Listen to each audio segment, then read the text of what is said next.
아, 아, 네, 안녕하세요. 네, 시작할게요. 저희 오늘은 그 5장이랑 그 6장 TVL 모델이랑 SMC 메터드에 대해서 할 거고요.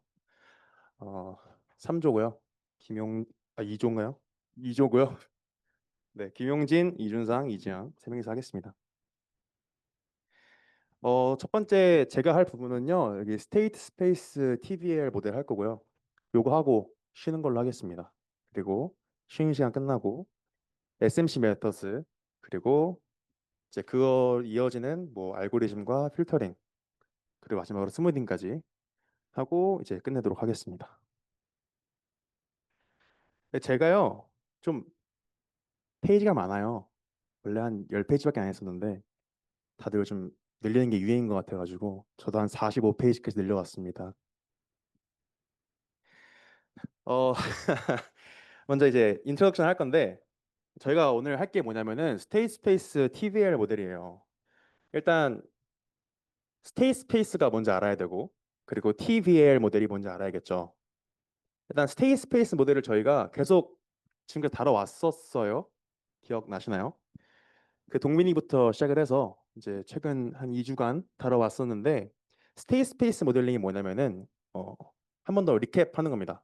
시계열이나 이제 동적 시스템을 모델링하는 하나의 수단이라 생각하시면 되는데 저희가 저번 주에 DLM 했었죠.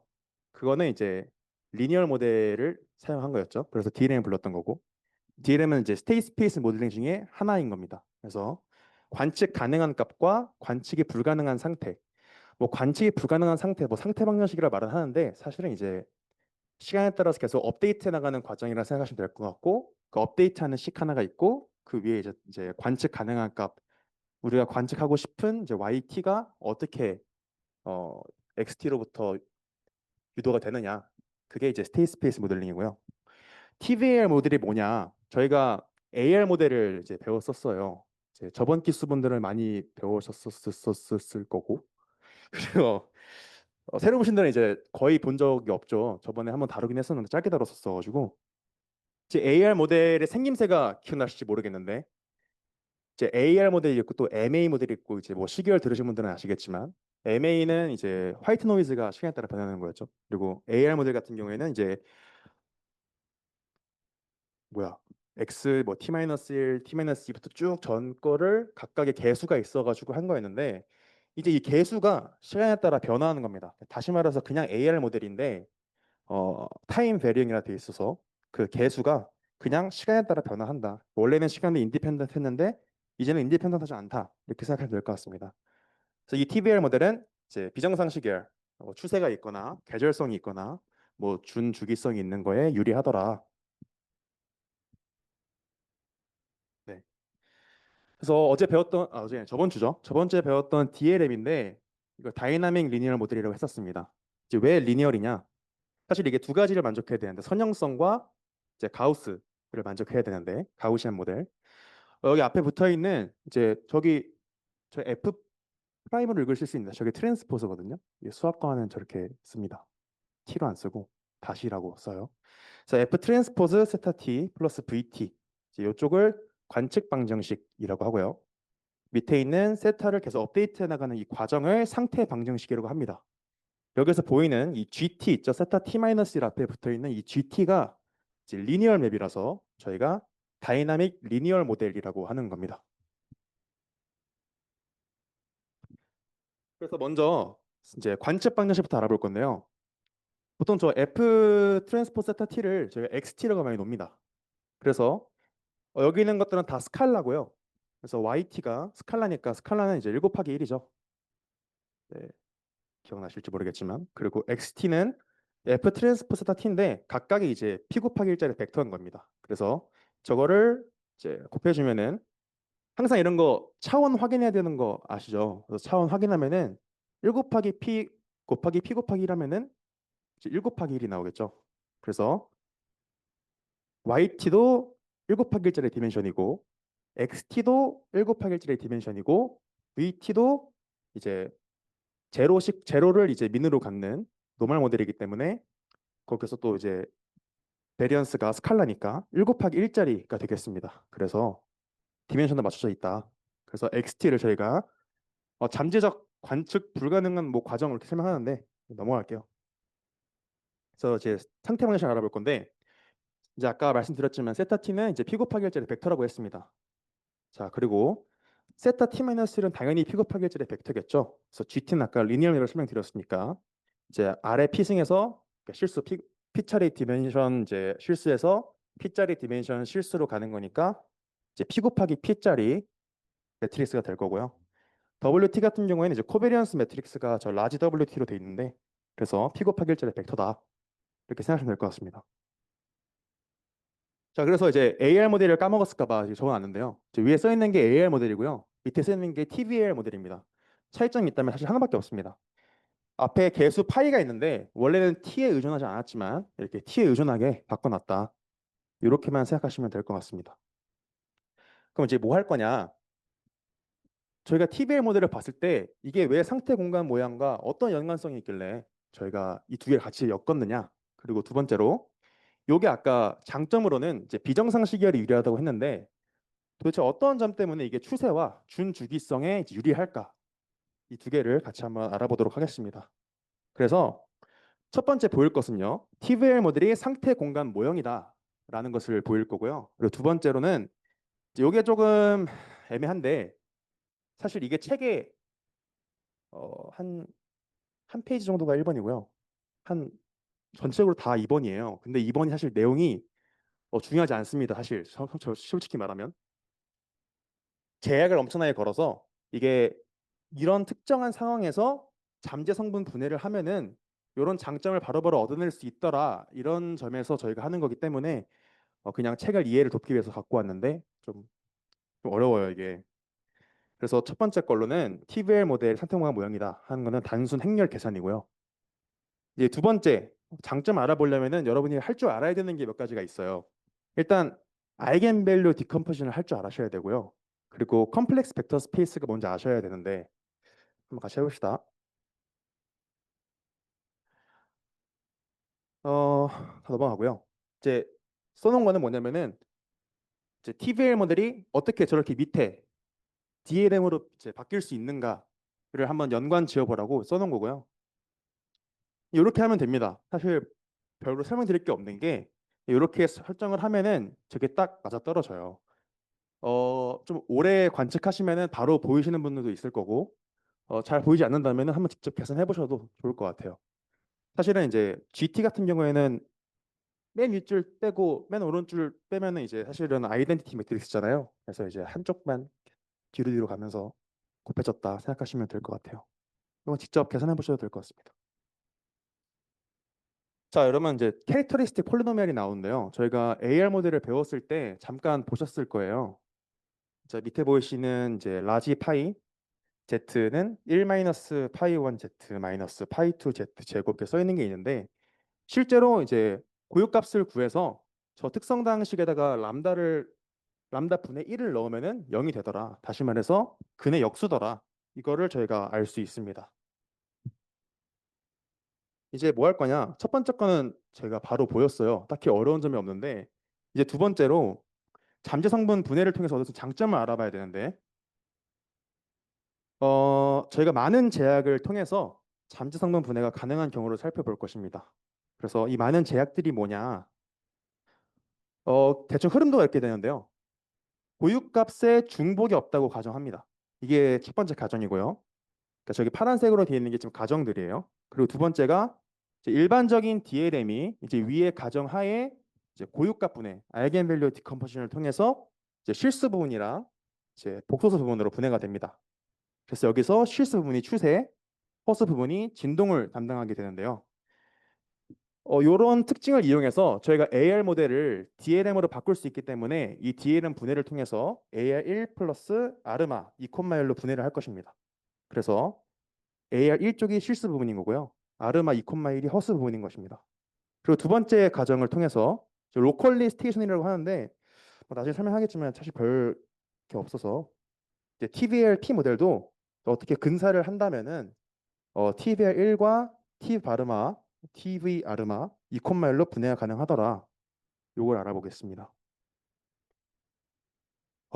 이렇게 덥지 여기가? 에어컨이 없어서. 자, 일단 이제 저 XT라고 써 있는 F 트랜스포 세타 T를 이제 두 개의 컴포넌트로 분해를 할 건데 이게 트렌드와 이제 어실레이션을 하죠. 이제 트렌드가 추세고요. 어실레이션이 진동입니다. 저 두 개로 분해를 할 거고요. 근데 기본적으로 여러분 아셔야 되는 것들을 제가 갖고 왔는데 제가 어, 여러분들이 기억 못 하실까 봐 많이 갖고 왔는데 이걸 다 얘기하기에는 여러분 너무 힘들 것 같아서 좀 빨리빨리 넘어가겠습니다. 먼저 벡터 공간이 뭔지 아셔야 되고 리니어리 뭔지 아셔야 되고 컴플렉스 플레인을 아셔야 되고 그리고 고유가 분해 아셔야 되고요. 요거를 이제 활용해서 DLM 디컴포지션 해보겠다 이겁니다. 네, 다 써놨는데 무시해도 됩니다. 사실 이게 원래 응통에서 배웠던 벡터 스페이스의 정의가 막 9개, 10개가 될 거예요. 뭐 커뮤테이티브 해야 된다, 어소시에이티브 해야 된다, 뭐 엄청 많을 텐데 그 다 쓰기 귀찮아서 그냥 이렇게 요약해 써놓은 거거든요. 그래서 이거 뜯어보시면은 그냥 원래 아시던 정의일 겁니다. 제가 왜 갖고 왔냐면 이제 필드 K가 중요하거든요. 필드는 모르실 텐데 필드라는 게 있어요. 항상 벡터 스페이스는 그냥 벡터 스페이스만 정의하는 것이 아니라 어떠한 필드라는 것이 정해져야 그러니까 스칼라가 필드거든요, 곧. 그러니까 어떠한 스칼라를 곱할지를 정해 놔야 저희가 이제 벡터 스페이스를 온전히 정의할 수 있다 이겁니다. 그래서 여러분이 아시는 실수 벡터 공간은요. 이 필드를 R로 잡은 거예요. 실수 공간 R로 잡은 겁니다. 자, 그래서 여러분이 잘 아시는 예시들이 있을 거예요. 이제 벡터 스페이스 이제 R 제곱 오버더 필드 R이라고 하면은 A, B가 이제 R 제곱에 들어가는 거고 거기에 있는 앞에 스칼라 곱이 필드 K 여기서는 R이죠. R에 들어가는 걸로 되는 겁니다. 이제 복소수인데요. 이걸 컴플렉스 벡터 스페이스라고 하는데 원래는 이제 스칼라가 실수에 있는 것이었다면 이제는 복소수에 있는 걸로 확장한 거예요. 그거 말고는 없습니다. 네, 그래서 디멘션도 다 아실 텐데 이제 리니얼 인디펜던트 다 아실 거고 그리고 스팬 정의 다 아신다고 저는 믿고요. 네. 그래서 하고 싶은 말은 뭐냐면은 필드를 저희가 고정한다면 이제 디컴포지션을 그러니까 디멘션은 유니크하게 얻어낼 수 있다 이겁니다. 이게 무슨 말이냐면은 저희가 그 R 제곱 오버러 필드 R이라고 써놓으면은 저 베이시스를 세 가지 갖고 온 겁니다. 네, 첫 번째 거가 잘 아시는 베이시스일 거예요. 스탠다드 베이시스라고 하는데 1,0, 1,0, 0,1로 두는 이건 베이시스 당연히 베이시스죠. 이제 두 번째 거 1,1, 0,1이 이제 베이시스인가 하면 맞나요 이거? 이거 베이시스 맞나요? 다 알잖아요. 아니요. 빨간색도 베이시스 맞고 두 번째 거. 그럼요. 네, 세 번째 거 베이시스인가요? 그건 아니죠 이거는. 네, 이거 아닙니다. 자, 그럼 이제 하고 싶은 말 뭐였냐면은 저희가 필드를 R이라고 했지만 필드를 Q라고 넣는다면 그러니까 유리수 집합이죠 Q가. Q를 넣는다면은 이 세 가지가 베이시스가 될까 하는 겁니다. 안 될 거라는 걸 아실 거예요. 이게 뭐냐면은 저희가 예를 들어서 R 제곱이라 써야 되는데 제가 만약에 파이 콤마 파이라는 게 있으면은 앞에 1,0에다가 어떠한 유리수를 곱해서 파이를 곱쓸 수 있나요? 쓸 수 없잖아요. 쓸 수 없잖아요. 그래서 베이시스가 아니다. 라는 걸 알 수 있습니다. 아신다고 생각하고 넘어갈게요. 모르시는 분들은 참고하십시오. 베이시스 변환도 저는 모를 줄 알았는데 배운다고 해서 넘어갈게요. 자, 컴플렉스 플레인인데요. 이것도 대충 다 아실 텐데 이제 말 어렵게 하면은 이너 프로덕트 벡터 스페이스에서는 놈이랑 디렉션을 정의할 수 있어요. 네. 그래서 어쨌든 컴플렉스 플레이는 사실은 놈이 있고 디렉션이 있기 때문에 다시 말해서 크기와 방향이 있기 때문에 저희가 이거를 극좌표계로 놈 콤마 디렉션 그러니까 보통 이제 R 콤마 세타라고 쓰죠. 이렇게 표현할 수 있다더라. 여기서 쓰이는 게 오일러 공식입니다. 그래서 오일러 공식 밑에 써놨으니까 참고하시면 될 것 같고요. 아이겐밸류 구하는 과정 다 아실 거라 생각합니다. 근데 여기서 하고 싶었던 말은 뭐냐면은 일단 기본적으로 저희가 하는 특징이 아이겐밸류의 개수는 이제 디멘션 V를 넘어가질 못해요. 요건 다 아실 거라 생각을 하고요. 근데 여기 특징이 뭐냐면은 파이닛한 컴플렉스 벡터 스페이스 그러니까 필드가 컴플렉스일 경우에는 저희가 중복을 허용한다면 정확하게 디멘션 V만큼의 아이겐밸류를 얻어낼 수 있어요. 이게 이제 큰 특징이거든요. 그래서 컴플렉스 벡터 스페이스를 쓰는 겁니다. 그래서 여기서 디플리케이션, 그러니까 중복이 있으면은 저희가 그걸 멀티플리시티라고 해요. 그래서 멀티플리시티를 이제 1로 제한하면은 아닐 수도 있지만 멀티플리시티를 1로 제한하지 않고 그냥 중복을 허용해서 개수를 구한다면 컴플렉스 벡터 스페이스에서는 정확하게 디멘션만큼의 아이겐밸류가 나온다. 그럼 왜 컴플렉스 필드인가? 이걸 설명해 드리면은 제가 보통 이제 폴리노미알의 정의가 어떤 필드 K가 정해지면 이제 정할 수 있거든요. 그래서 x 플러스 뭐 x제곱 플러스 x세제곱 막 나가는데 이 앞에 개수들을 필드의 원소로 갖는 거를 폴리노미알이라고 해요. 근데 컴플렉스 필드는 이제 대수적으로 닫힌 필드다. 그러니까 알제브레이크 클로즈 필드라고 하는데 이게 무슨 말이냐면은 대수의 기본 법칙을 여러분이 아실지 모르겠는데 어떠한 이제 폴리노미알이 있으면 그 근은 항상 복소수에 들어갑니다.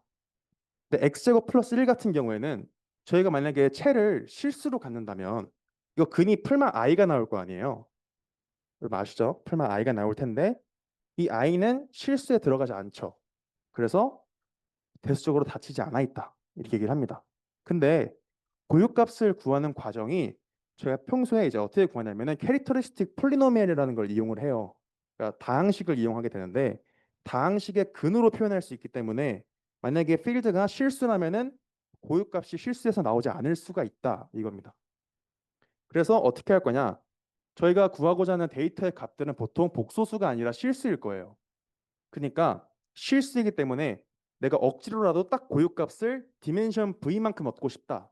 이게 목표인 겁니다. 그래서 억지로 이 리얼 벡터 스페이스를 복소화를 시켜줄 건데 그거를 컴플렉시피케이션이라고 해요.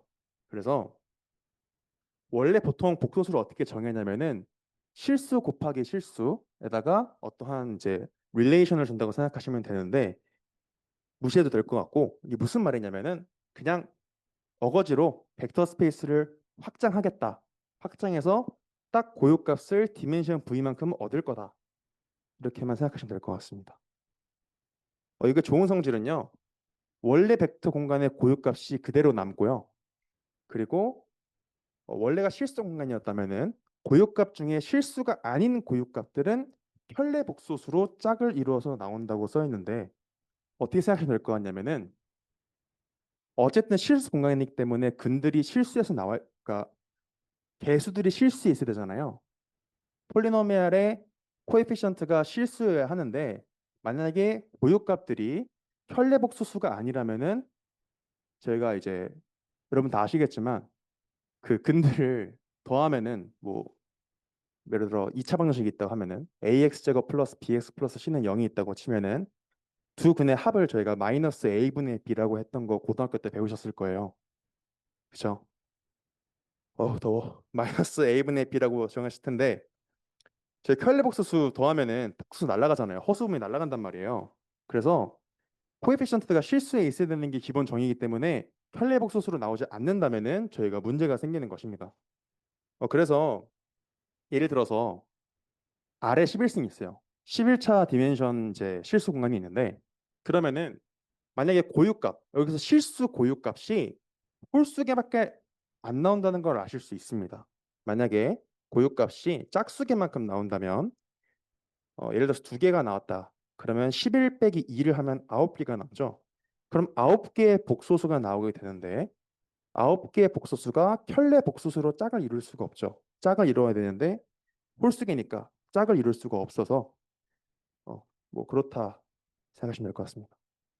예, 대각화인데 아신다고 생각하고 넘어갈게요. 대각화 특징이 뭐냐면은 딱 고유값이 디멘션만큼 있으면 대각선만 알겐 밸류인 그런 행렬로 리니어 맵을 표현할 수 있다더라 이겁니다. 그래서 아까 저희가 고유값에 중복이 없다고 가정했는데 이 가정이 무슨 말이냐면 결국은 그 디멘션만큼의 아이겐 밸류를 얻어냈을 때 그 아이겐 밸류를 통해서 대각화를 하겠다 이거고요. 두 번째로 일반적인 DLM은 이제 위의 가정하에 고유값 분해를 통해서 실수 부분과 허수 부분을 분해할 수 있다고 했는데 아까 제가 고유값 분해를 했을 때 실수가 딱 나오면은 복소수는 켤레 복소수로 나온다 했었죠. 그래서 실수 부분이 이제 그 실수 얘기했던 거고 실수 고유값들인 거고 허수 부분이 켤레 복소수로 나오는 고유값이다 생각하시면 될 것 같습니다. 그리고 ARP 모델은 이제 뭐 뒤에 내용은 이제 따라오는 내용들이고요. 그래서 요거를 저희가 GT 있죠. 이 GT를 고유값을 얻을 거다.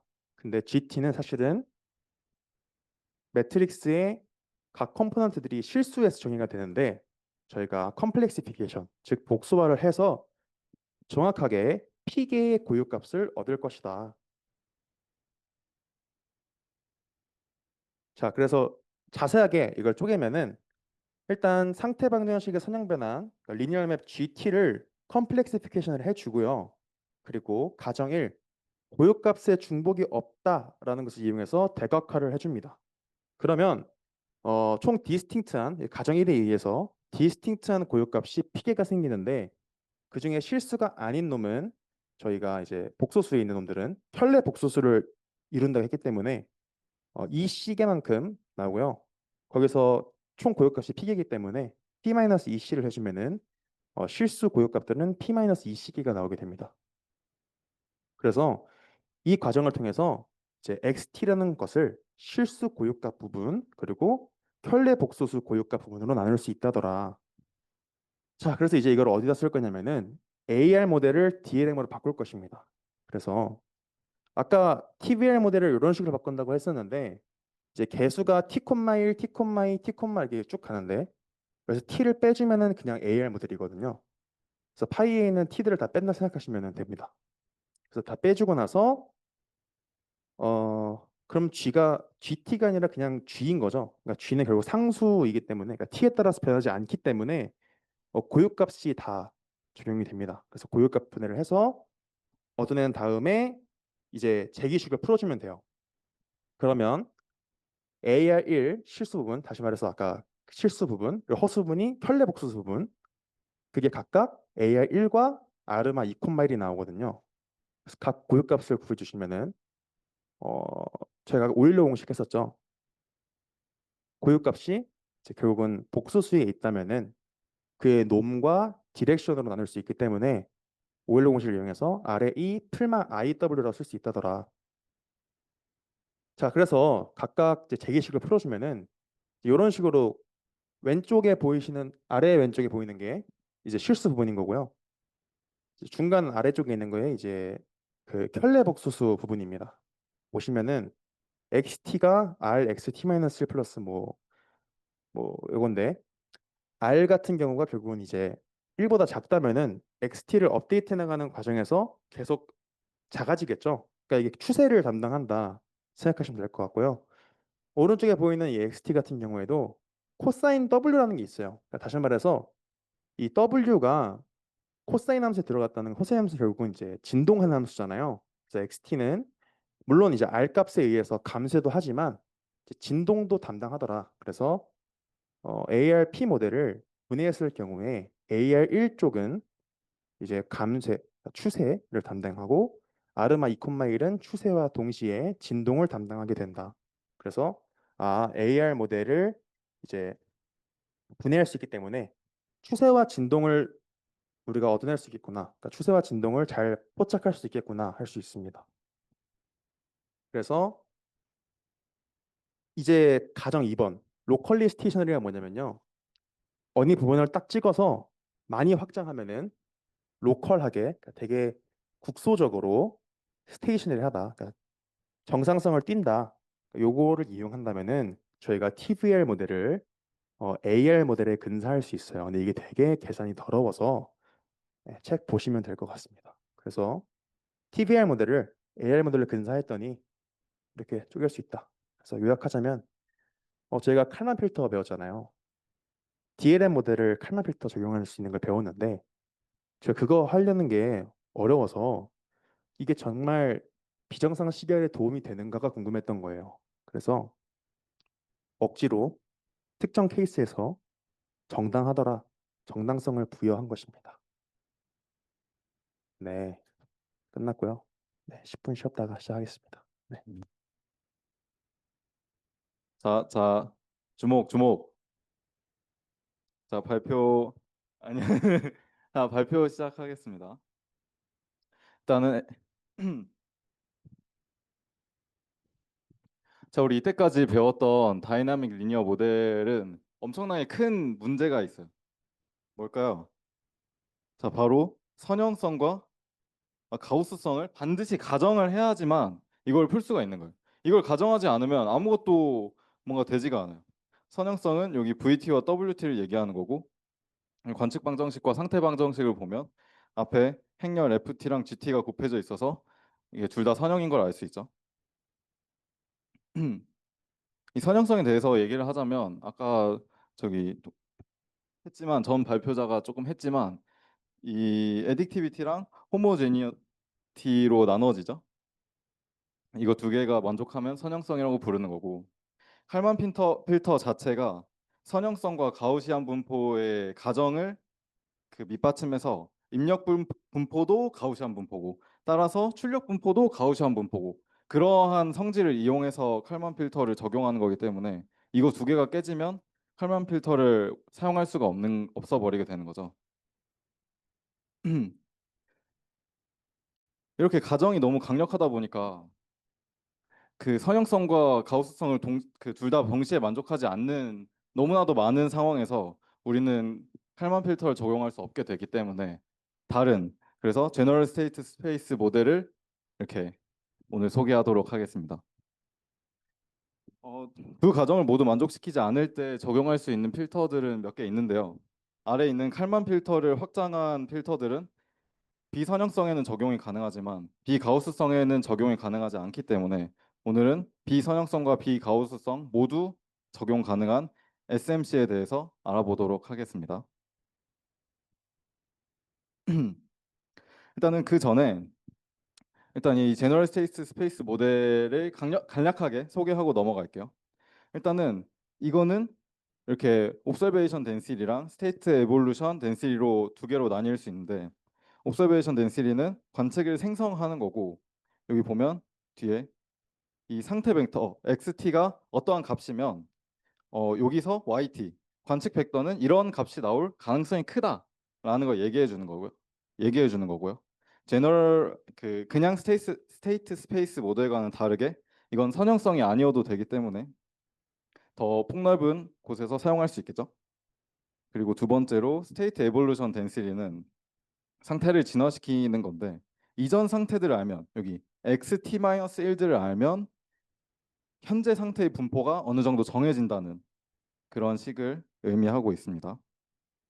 여기 파이는 파라미터인데, 파이는 앞으로 오늘 할 내용까지는 알려져 있는 것으로 가정할 거기 때문에 이 파이 기호는 생략하고 넘어가도록 하겠습니다.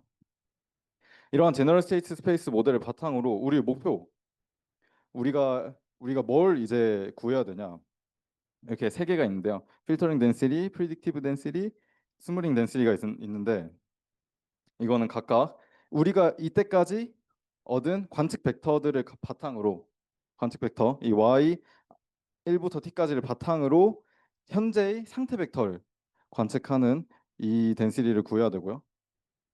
그리고 두 번째로는 이때까지 이 전 시점까지, 지금 현재 시점이 t라고 얘기하면 t-1 시점까지의 이제 관측 벡터를 바탕으로 현재의 관측 벡터를 알아낼 수 있는 덴시티를 또 알아야 되고, 그리고 마지막으로 우리가 이때까지 가지고 있는 모든 관측 벡터를 통해서 이 전에 관측 벡터들을 다시 조금씩 만져주는, 고정을 해주는 스무링 덴시티를 구하는 것이 우리 목표라고 볼 수 있겠습니다. 간단한 예시를 하나 가져왔는데요. 뭐 예시를 깊게 볼 건 아니고, 여기 첫 번째 식, 두 번째 식 둘 다 선형성을 띠고 있지 않죠? 여기 보면 여기도 이 3, 4분면에 있는 또 그래프를 보면 여기도 누가 봐도 선형성을 띠고 있지 않잖아요. 이런 분포들을 계산할 때 이런 우리가 오늘 배울 SMC를 적용하면 된다라고 네, 알고 있으면 될 것 같습니다. 좋아요. 다 좋죠? 자, SMC 이제 SMC에 대해서 얘기해 볼 건데 이거 중요해요. 지금 SMC는 총 임포턴트 샘플링이랑 리샘플링이랑 MCMC로 이루어집니다. 이거 임포턴트 샘플링이랑 리샘플링으로 이루어진다. MCMC는 선택이고요. 라고 알아두면 그러니까 지금 기억해두면 좋을 것 같고 이런 것들을 SMC라고 부르는데 파티클 필터라고도 같은 말로 부릅니다. 그래서 뭐 하는 거냐? 이제 파티클이 뭐냐면 이제 X와 W는 가중치예요. 가중치. 제가 글씨를 잘 못 쓰는데요. 아무튼 가중치를 하나로 묶어가지고 파티클이라 부르는데 이런 파티클들을 활용해서 결국에 우리가 원하는 이 px 기분 y 1부터 t까지 저거를 근사하는 것이 목표입니다. 여기서 나오는 이 디렉 함수 옆에 적혀 있죠? 디렉 함수 뭐라고 있는지는 잘 모르겠어요.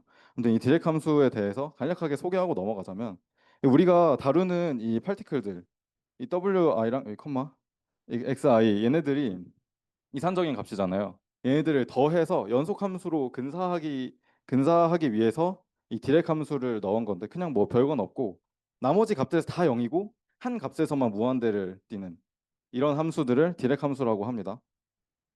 그냥 이산적인 값들을 그냥 넣어주기 위한 그냥 도구라고 생각하시면 될 것 같아요. 자, 아까 SMC가 임포턴트 샘플링, 리샘플링, MCMC를 통해서 그 MCMC를 다 해야지 나오는 거라고 얘기를 했잖아요. 임포턴트 샘플링에 대해서 설명을 할 건데 그 전에 잠시 우리 몬테카를로에 대해서 살짝 봐봅시다. 몬테카를로가 뭐였냐면 여기 지금 이제 사후 분포에 대한 GX의 기대값을 구하기 위해서 이 적분을 계산해야 되는데요. 여기 있는 적분, 이 적분을 계산해야 되는데 이 적분은 대부분 계산이 불가능합니다. 이거 계산하는 게 너무 어려워요. 항상 그래서 우리가 문제를 직면하는 거죠. 특히 우리가 오늘 다룰 비선형인 경우에서는 더 어려워지는 거죠. 그래서 이 px 기분 y 1부터 t까지 해서 우리는 이런 xi들을 뽑아내서 이렇게 그 샘플을 뽑아서 목표 밀도에 근사하는 방식으로 하는 게 몬테카를로였어요. 이거랑 유사합니다. 굉장히 유사하고요. 그래서 임플턴트 샘플링이 뭐냐? 일단은 뭔지 1, 2, 3번부터 한번 보고 갈게요. 중요도 분포에서 n개의 샘플을 추출한다. 일단 중요도 분포가 뭔지 알아야겠죠. 중요도 분포는 여기 오른쪽에 작게 적혀 있는데 이 제한 분포라고도 불리는 중요도 분포는 우리가 이 그냥 여기서 그냥 이 px 기분 y 1부터 t까지 해서 샘플들을 뽑기가 너무 어려워지는 거예요. 이게 비선형이기 때문에 뭐 선형일 때도 어려운 경우는 있겠지만 아무튼 그래서 이것들을 뽑기 쉽게 이 샘플들을 뽑기 쉽게 새로운 그냥 분포를 그냥 비슷한데 뽑기 쉬운 약간 간략화하는 거죠. 그러한 제한 분포를 설정을 합니다. 이거 설정하는 게 되게 많은 영향을 끼쳐요. 가장 되게 중요하죠. 이렇게 중요도 분포를 설정하고 그 분포에서 n개의 샘플을 추출해요. 추출한 다음에 뭐 똑같죠. 가중치를 계산하고 그리고 GX에 대한 사후 기대값에 대한 근사치를 활용을 하면 되는데 식을 간략하게 보자면 우리가 제한 분포를 곱해주고 나눠주는 거죠. 그죠? 그 다음에 우리가 아까 몬테카를로에서 했던 것처럼 이 식이랑 이 식이랑 같은 거잖아요. 뽑아서 그냥 근사하는 거예요. 뽑아서 근사하면 어떻게 되냐? 어, 요거와 n으로 나눈 거. 이거가 여기 W 가중치로 계산이 됩니다. 이번 가중치를 계산한다는 얘기가 바로 이 얘기예요. 제한 분포, 그러니까 원래 우리가 알고 있는 분포에 제한 분포를 나눈 다음에 그거를 가중치로 계산을 하는 거죠. 네. 그렇게 파티클들을 구하면 되고요. 자, 이제 우리가 임포턴트 샘플링에 대해서 방금 우리가 배운 게 임포턴트 샘플링이었어요. 임포턴트 샘플링에 대해서 배우고 이 임포턴트 샘플링에다가 우리 순서를 줄 거예요. 우리 계속 시계열 데이터를 다루고 있으니까 여기다가 순서를 줄 건데 순서를 준 게 SIS, Sequential Important Sampling이라고 합니다. 이 Sequential Important Sampling을 하려면 몇 가지 가정들이 필요한데요. 일단 첫 번째로 마르코프 성질이 가정돼야 돼요. 여기 상태 전이와 측정 모델에 마르코프 성질이 지금 가정된 거 보이나요? 여기서 여기로 바뀐 마르코프 성질 자체가 뭔지는 다들 기억나시죠? 바로 전 상태에 대해서만 영향을 받는 거죠. 그러니까 x가 0부터 k-1까지 다 있었는데 다 잘라내고 k-1만 있으면 된다. 같은 값을 띈다. 이게 마르코프 성질이니까 상태 모델, 측정 모델에 마르코프 성질이 가정돼 있고요. 그리고 우리가 아까 그 전위 분포를 구하는 게 전위 분포가 사실 또 제한 분포, 중요도 분포, 정의 다 비슷한 말이거든요. 이 전위 분포를 가정할 때도 잡을 때도 마르코프 성질이 만족하는 분포로 잡아야 돼요.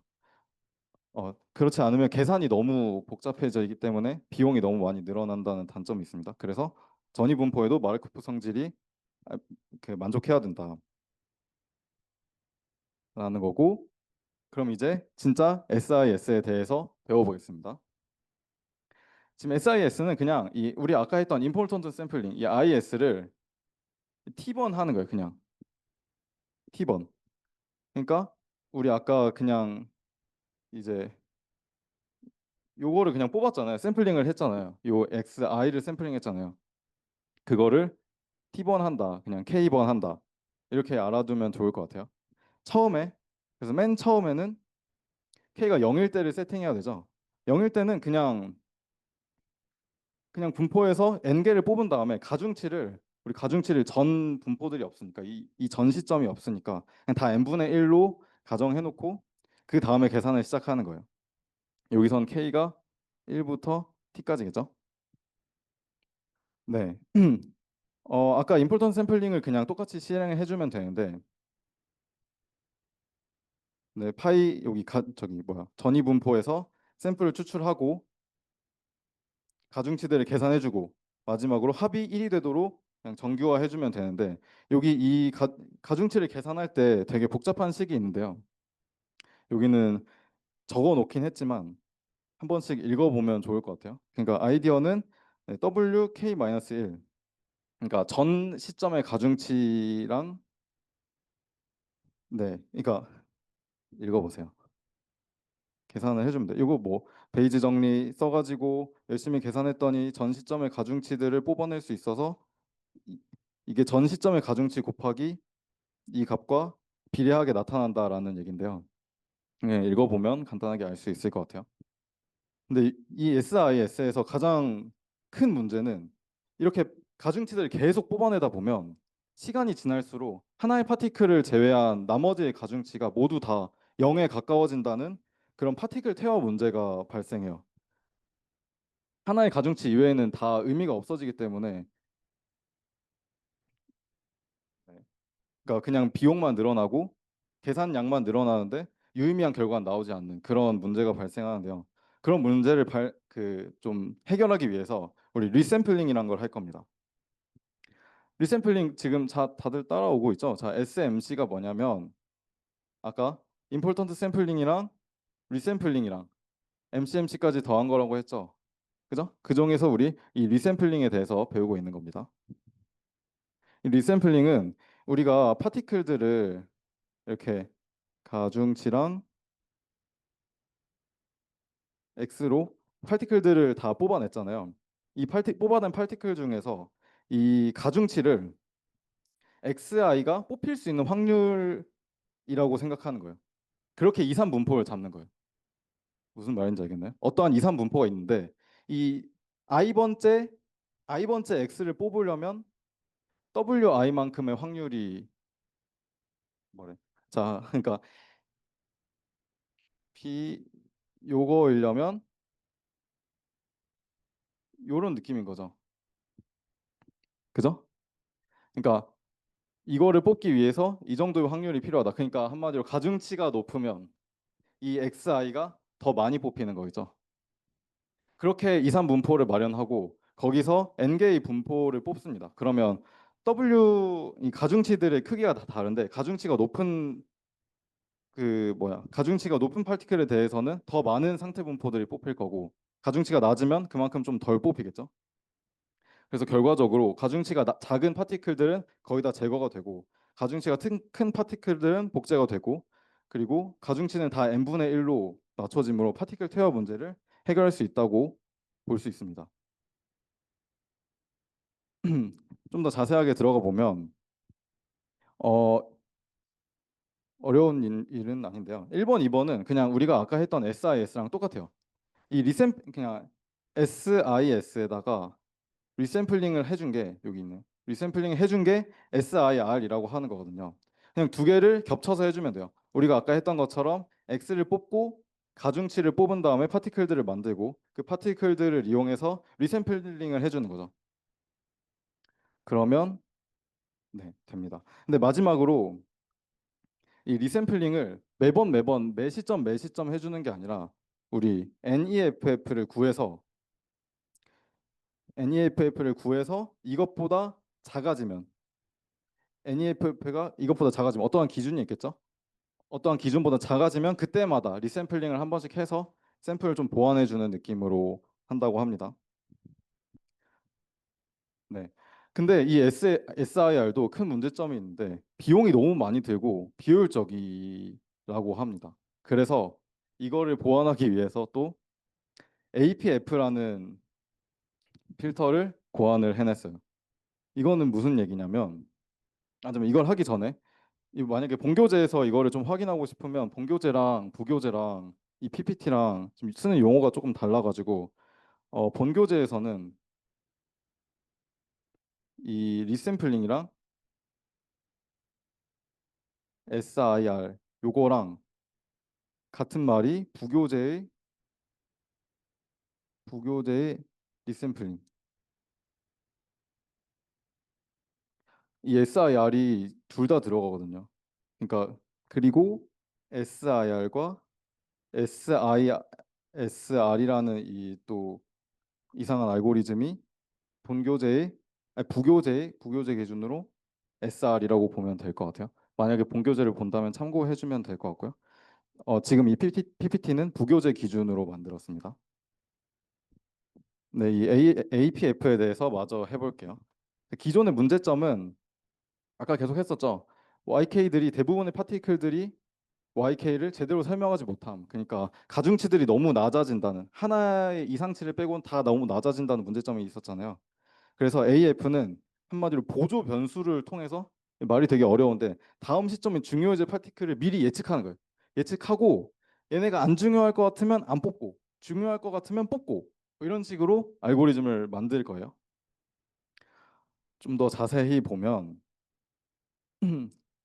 어, 자, 새로운 변수를 넣습니다. 뮤라는 새로운 변수를 잡고 그 다음에 이 뮤, 그러니까 x랑 똑같은 거예요. 아까 상태랑 똑같은 거예요. x랑 똑같은 뮤를 그냥 대충 잡아놓고 그거에 대한 람다, 그러니까 가중치, 이 뮤에 대한 가중치를 또 뽑습니다. 그러면 람다랑 뮤라는 파티클이 형성이 되겠죠.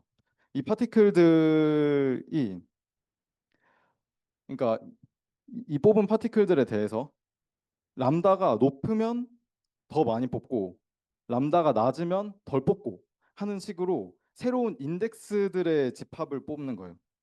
그거를 카파라고 여기 적혀 있거든요.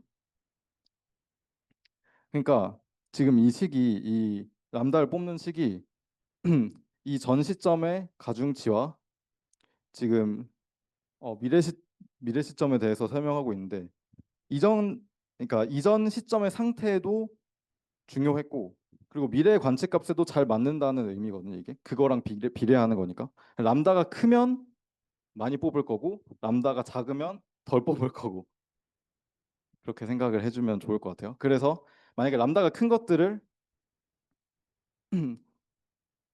람다를 확률 분포로 사용해서 람다를 큰 것들만 뽑는 건 아니고 람다를 확률 분포로 사용해서 n개의 파티클 인덱스들을 뽑고 그 뽑힌 인덱스들의 파티클들만 다시 계산을 해주는 거예요. x랑 w들을 무슨 말인지 알겠네요. 이해되나요? 네, 이렇게 해주면 계산 비용이 낮고 통계적으로 더 효율적이라고 합니다. 그래서 전체적으로 오늘 우리가 했던 거를 좀 정리를 해보면 처음에 SMC는 임포턴트 샘플링이랑 리샘플링으로 이루어진다 그랬잖아요. 이 임포턴트 샘플링에 이 시계열 데이터를 합친 게 SIS고요. 이 SIS에서 파티클 퇴화 문제가 발생했어요. 가중치들의 분산이 너무 커지는, 하나는 너무 크고 나머지는 다 0에 거의 가까워지는 그런 문제가 발생을 해서 리샘플링이라는 단계를 추가했습니다. 그러니까 이 SIR과 R부터는 우리 SMC라고 부를 수가 있겠죠. 그래서 파티클들을 복제해서 가중치를 맞춰준 건데 이거는 사후적 해결이라고 볼 수가 있죠. 파티클들을 뽑아놓고 그거의 가중치를 그냥 맞춘 거니까 다시 뽑은 거니까. 근데 이렇게 하면 계산 비용이 너무 낮고 비효율적이기 때문에 보조 변수를 도입해서 더 좋은 파티클들만 뽑는 거예요. 그러니까 파티클들을 아예 뽑기 전에 이 아까 뮤랑 감마라는 새로운 보조 변수들을 통해서 미래에 이게 좋을 건지 안 좋을 건지를 예측해서 좋은 것들만 미리 뽑는 거기 때문에 계산 비용이 비교적 낮고 여기 계산 비용이 높고인데 뭐 아무튼 더 효율적인 이 알고리즘이 만들어지게 되는 겁니다. 이상으로 발표를 마치겠습니다.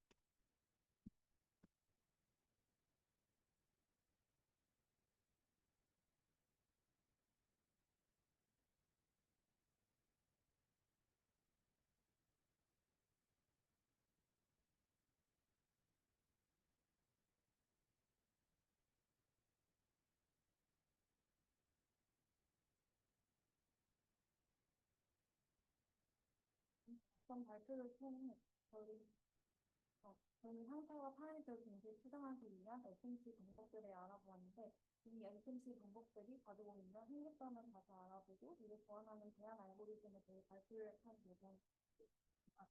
예정입니다. 우리의 목표는 각 시점에서 시스템의 상태와 모델 파라미터를 동시에 추정하며 더 정확하고 효율적인 분석을 수행하는 것입니다. 하지만 여기에서 중요한 문제가 발생합니다. 아까 준상님께서 말씀해 주셨듯이 일반적인 SMC는 상태 추정에는 효과적이지만 파라미터 추정에는 입자 붕괴의 문제가 발생합니다. 그 이유는 파티클 필터의 작동 방식에 있습니다. 그림을 통해 확인해 보도록 하겠습니다. 필터는 매 시점마다 현재 관측값을 가장 잘 설명하는, 즉 라이클리후드가 가장 높은 입자에 더 큰 가중치를 부여합니다.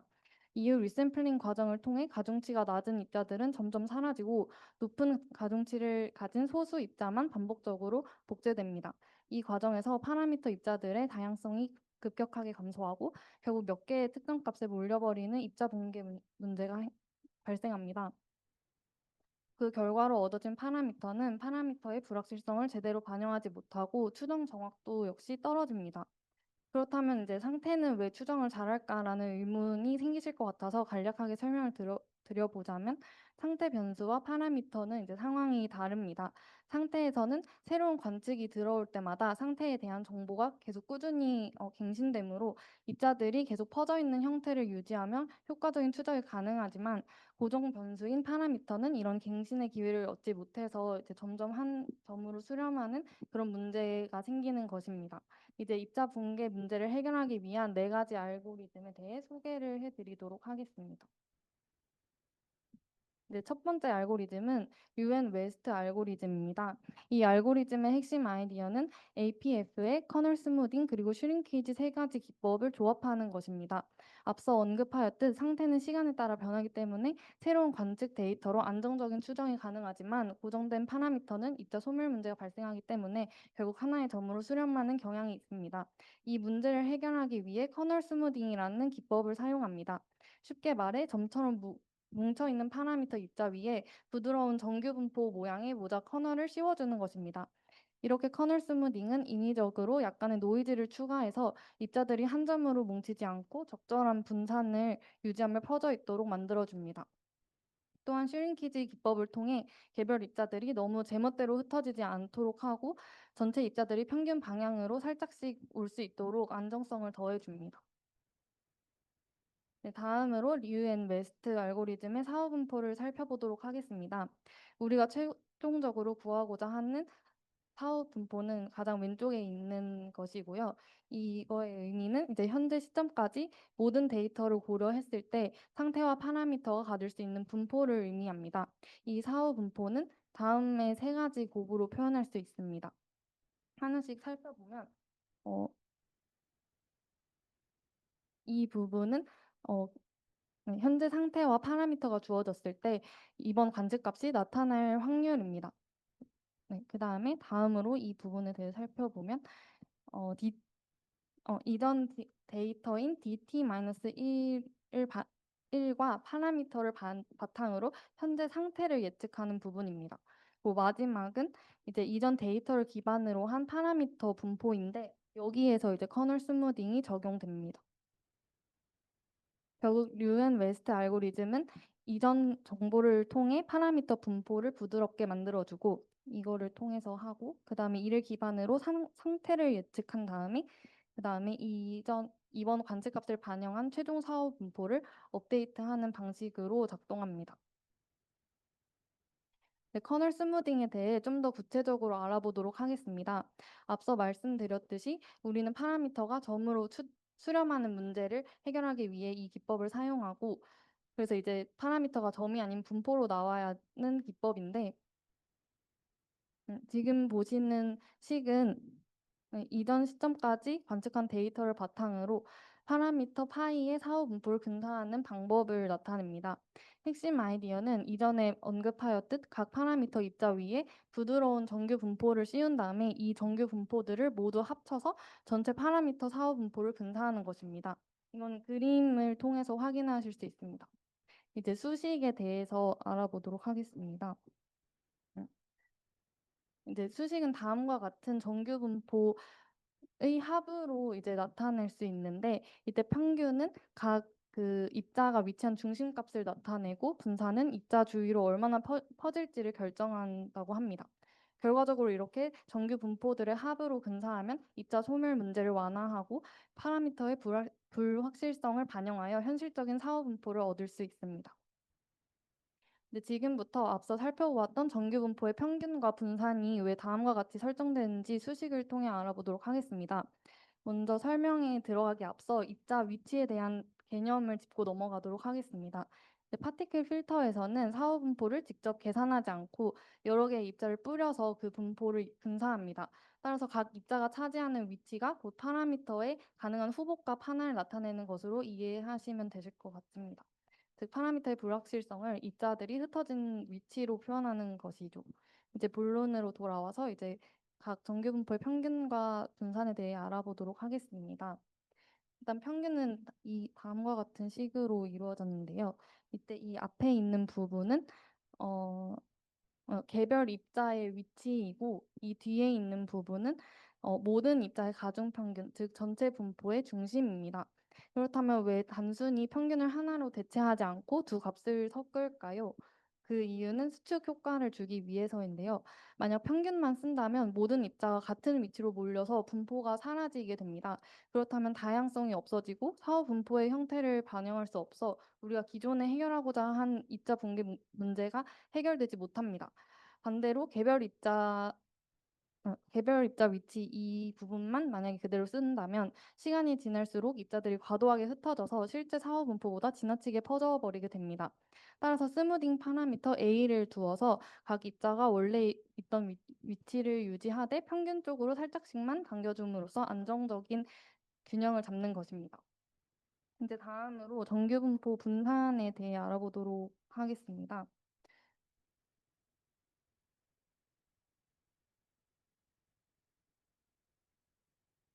음, 이제 만약에 입자 평균을 그대로 유지한 상태에서 커널 스무딩만 사용하면 시간이 지나갈수록 입자가 점점 모여들게 됩니다.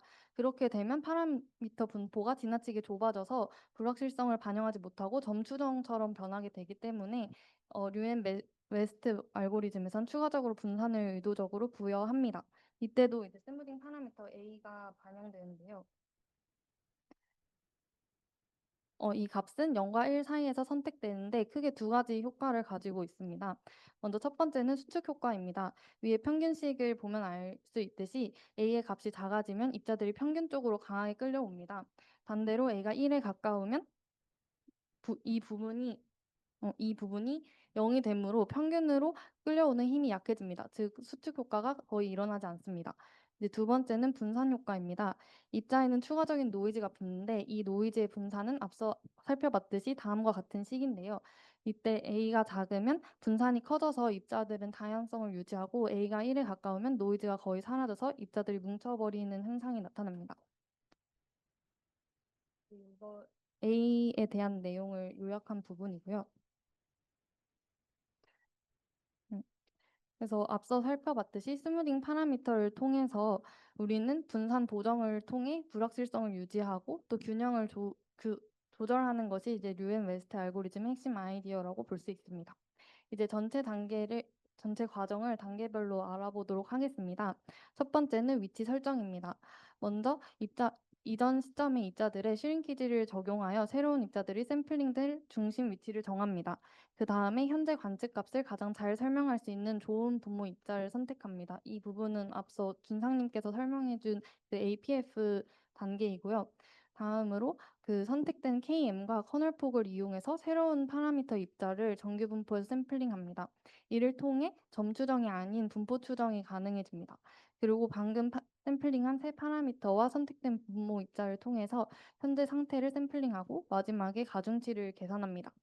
앞선 이번 과정에서와 같이 최적의 입자를 미리 선택하는 등 인위적인 샘플링을 했기 때문에 실제 분포와 약간 차이가 발생합니다. 이 오차를 보정하기 위해서 가중치를 계산한다고 합니다. 이제 두 번째 알고리즘인 스토빅 알고리즘의 핵심 아이디어를 소개하도록 하겠습니다. 이 알고리즘 역시 기존의 SMC에서 발생하는 점 추정 문제를 해결하기 위해 고안되었습니다. 여기에서는 충분 통계를 활용합니다. 충분 통계를 사용하면 이전 관측된 데이터 전체를 저장하지 않고도 파라미터 추정에 필요한 정보를 요약할 수 있어서 점 추정 문제를 완화할 수 있습니다. 즉 입자들이 사라지더라도 충분 통계량을 통해 각 입자가 사후 분포를 제대로 반영할 수 있도록 하여서 분포 형태를 유지하는 것입니다. 그렇다면 스토빅 알고리즘의 핵심 아이디어인 충분 통계량과 입자 근사에 대해 자세히 알아보도록 하겠습니다. 충분 통계량은 모든 데이터를 다 저장하지 않고도 파라미터 분포를 추정하는 데 필요한 모든 정보를 담고 있는 요약값입니다.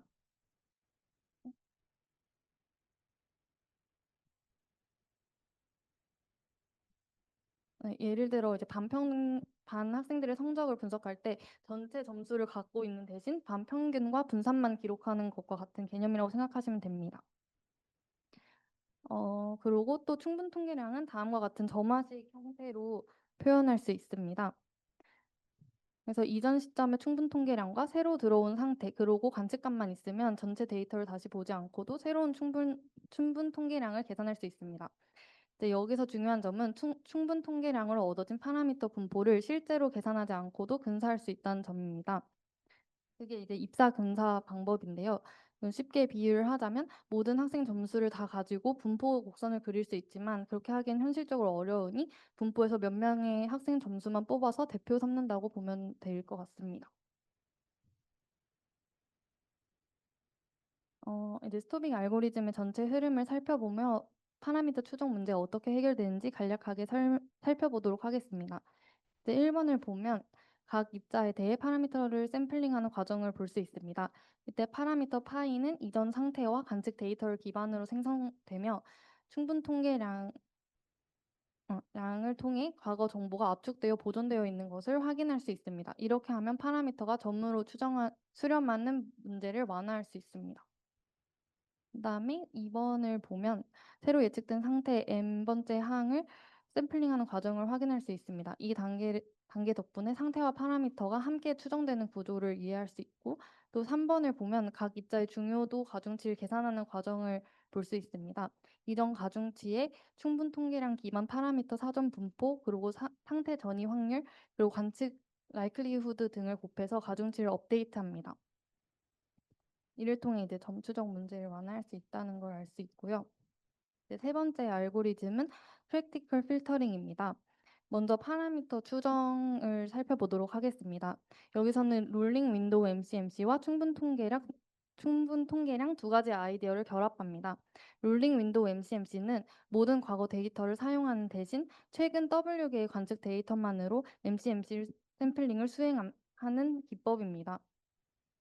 그래서 오래된 데이터는 충분 통계량으로 요약하여 정보를 보존하고 최신 데이터는 MCMC로 집중 분석함으로써 파라미터의 불확실성을 안정적으로 유지할 수 있습니다. 다음으로 상태 추정을 살펴보도록 하겠습니다. 여기서는 픽스드 레그 스무딩을 사용합니다. 이제 일반적인 스무딩은 모든 미래 데이터를 사용해서 과거 상태를 재추정하지만 고정 지연 스무딩은 미래 데이터를 일정 L스텝만큼만 기다린 후에 과거 상태를 개선합니다.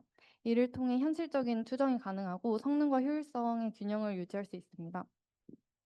결과적으로 프랙티컬 필터링은 과거의 정보와 최신 정보를 적절하게 결합하고 또 상태와 파라미터 추정을 동시에 안정적으로 수행할 수 있는 실용적인 방법입니다. 네, 프랙티컬 필터링의 전체 알고리즘을 살펴보며 이 알고리즘이 어떻게 점추정 문제를 해결했는지 알아보도록 하겠습니다. 이제 1번을 보면 각 입자에 대해 W개의 관측 데이터만을 사용하여 MCMC를 수행한 것을 알 수 있습니다. 이렇게 하고 또 여기 ST가 있듯이 충분 통계량으로 오래된 데이터는 보존하면서 이제 파라미터의 불확실성을 안정적으로 반영합니다. 2번을 보면 MCMC 체인의 마지막 샘플이 각 입자의 상태와 파라미터 후보를 결정하는 과정을 확인할 수 있습니다. 이 단계에서 충분 통계량을 또 사용을 하여서 과거 정보를 보존합니다. 또 3번 또한 이제 충분 통계량을 갱신하는 과정이라고 보면 될 것 같습니다. 네, 마지막은 파티클 러닝, 줄여서 PL 메소드에 대해 알아보도록 하겠습니다. PL의 핵심 아이디어는 앞서 보았던 충분 통계량을 활용하는 점과 이전의 프로파게이트에서 리샘플로 가는 알고리즘과 달리 리샘플에서 프로파게이트로 가는 과정을 결합한 것입니다. 간단히 말하면 충분 통계량으로 과거 정보를 압축하고 입자들을 리샘플한 뒤 예측을 하면서 업데이트하는 방식입니다. 이를 통해 입자 소멸 문제를 완화하고 파라미터와 상태 추정을 안정적으로 수행할 수 있습니다. 이제 이전에 살펴본 스토빅 알고리즘을 통해 프로파게이트에서 리샘플로 넘어가는 과정이 어떤 문제를 가지고 있는지 알아보도록 하겠습니다. 먼저 프로파게이트란 각 입자가 다음 상태나 파라미터 후보로 이동하는 과정을 말합니다. 즉 현재 정보에 따라 입자 하나하나가 다음 시점의 후보값으로 이동하는 단계입니다. 문제는 기존 방식처럼 예측을 한 후에 리샘플을 하면 일부 입자가 과도하게 선택되고 나머지는 사라지게 됩니다. 관역 예시를 들어보면 100발의 화살을 쏜 상황에서 예측 단계는 화살을 쏘는 과정이고 리샘플은 맞은 위치를 기준으로 다시 화살을 쏠 수 있는 위치를 정하는 단계입니다. 반면 그 프로파게이트를 먼저 하고 리샘플 순으로 진행을 한다면 특정 구간에만 화살이 집중되고 나머지 구간은 거의 맞지 않 죄송합니다. 프로파게이트 먼저 하고 리샘플 순으로 진행하면 특정 구간에만 화살이 집중되고 나머지 구간은 거의 맞지 않게 되지만 반면 리샘플을 먼저 하고 프로파게이트 순을 먼저 하면 이제 정보가 부족한 입자를 제거한 후에 예측을 하기 때문에 입자들이 더 고르게 분포할 수 있다고 합니다. 그래서 분포 전체를 보다 정확하게 근사하면서 점추정 현상을 완화할 수 있는 효과가 되는 것입니다. 그래서 PL 메소드는 이런 문제를 해결하기 위해 좀 더 정교하게 설계되었습니다. 전체 알고리즘을 보면 크게 세 가지 단계로 나눌 수 있습니다. 첫 번째는 충분 통계량을 업데이트하는 것입니다. 다음으로는 포스테리어 팩토라이제이션입니다. 상태와 파라미터 사후 분포를 여러 요인으로 나눠서 계산하는 것입니다. 이를 통해 예측 과정에서 입자들이 분포 전체를 더 잘 대표할 수 있도록 하는 것입니다. 마지막은 파티클 업데이트입니다. 리샘플링과 프로퍼게이션 과정을 통해 입자들을 새로운 상태와 파라미터 후보로 업데이트합니다. 충분 통계량 덕분에 리샘플 이후 정보 손실을 최소화할 수 있습니다.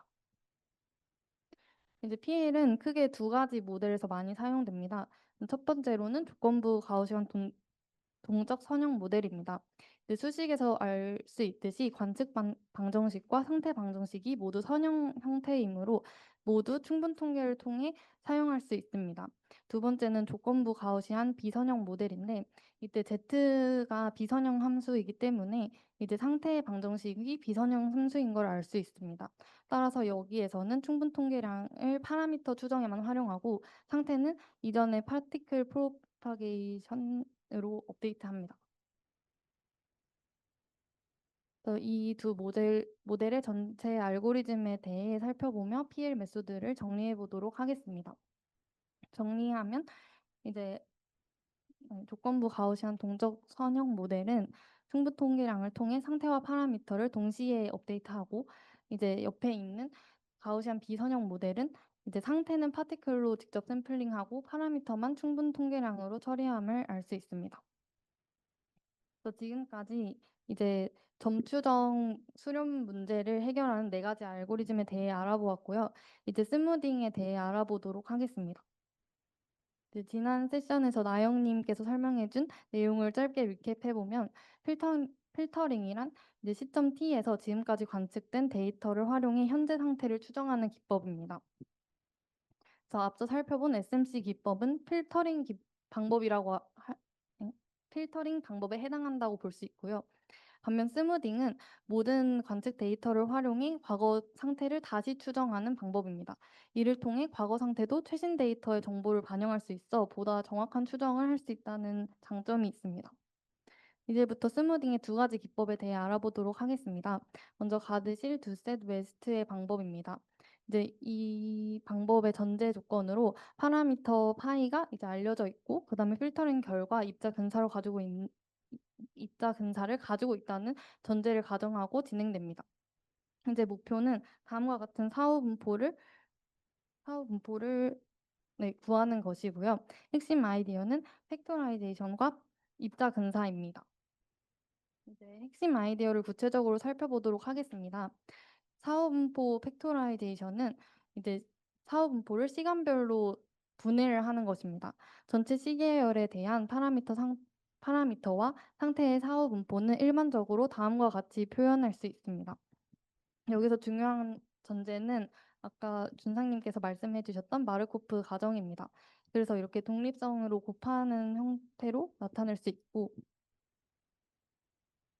또 아까 그 스토빅에 대해서 말씀드릴 때 입자 근사를 설명드렸는데 여기서도 이제 입자 근사를 사용한다고 보면 될 것 같습니다. 그다음에 백워드 컨디셔널 샘플링이라는 아이디어도 사용을 하는데요. 이것은 t 시점에서부터 과거로 올라가면서 상태 t를 샘플링하는 기법입니다. 이렇게 뒤로 돌아가면서 샘플링을 하는 이유는 각 시점의 상태가 다음 시점과 연결되어 있다는 점을 고려하여 전체 시계열에서 일관성 있는 상태 샘플을 얻기 위함입니다. 그래서 알고리즘의 전반적인 흐름을 살펴보도록 하겠습니다. 필터링으로 얻은 입자를 활용해 t 시점부터 과거로 다시 돌아가서 상태를 샘플링하고 이를 통해 구하고자 하는 사후 분포를 근사하는 과정을 볼 수 있습니다. 이제 마지막으로 카르발로 스무딩 방법에 대해 알아보도록 하겠습니다. 여기서는 파라미터 파이가 알려져 있지 않은 경우를 전제로 하고 있습니다. 핵심 아이디어는 앞서 살펴본 PL 메소드 구조와 이제 충분 통계량을 합친 것입니다. 그래서 과거 데이터는 충분 통계량으로 압축을 하고 입자는 이제 순차적으로 추정합니다. 이후 백워드 샘플링을 통해서 또 앞서 봤던 거와 똑같이 t 시점부터 과거로 거슬러 올라가는 샘플링을 합니다. 이제 카르발로 스무딩의 전반적인 알고리즘을 보고 발표를 마무리하도록 하겠습니다. 먼저 시간은 t 시점에서 시작됩니다. 그래서 상태 t와 충분 통계량 st를 PL 메소드를 통해서 근사한 입자에 랜덤하게 선택하고 충분 통계량을 조건으로 모델 파라미터도 샘플링합니다. 그 다음에 백워드 샘플링을 수행하여 이제 과거 입자를 선택하고 마지막 T0까지 후방 샘플링을 완료하면 전체 시퀀스 세타를 얻어서 세타 0부터 T 시점까지를 얻어서 이 시퀀스는 사후 분포의 근사적 샘플로 스무딩 효과를 제공한다고 합니다. 이제 간단하게 썸머리를 보고 마무리하도록 하겠습니다. 웅진님께서 TVAR 모델은 AR 모델에서 개수가 시간에 의존하는 모델이며 비정상 시계열에 효과적이라고 말씀해 주었습니다. 다음 준삼님께서 제너럴 스페이스 모델은 기존 DLM에서 선형성과 가우스성 가정을 배제하는 것이고 SMC는 임포턴 샘플링과 리샘플로 이루어지고 또 SIS에서 파티클 퇴화 문제를 극복하기 위해 SIR과 APF의 모델을 사용한다고 말씀해 주셨습니다. 그리고 마지막으로 제가 이제 기존 SMC가 가지고 있는 한계를 설명하며 그걸 보완하는 4가지 알고리즘과 2가지 스무딩 알고리즘에 대해 발표하였습니다. 감사합니다.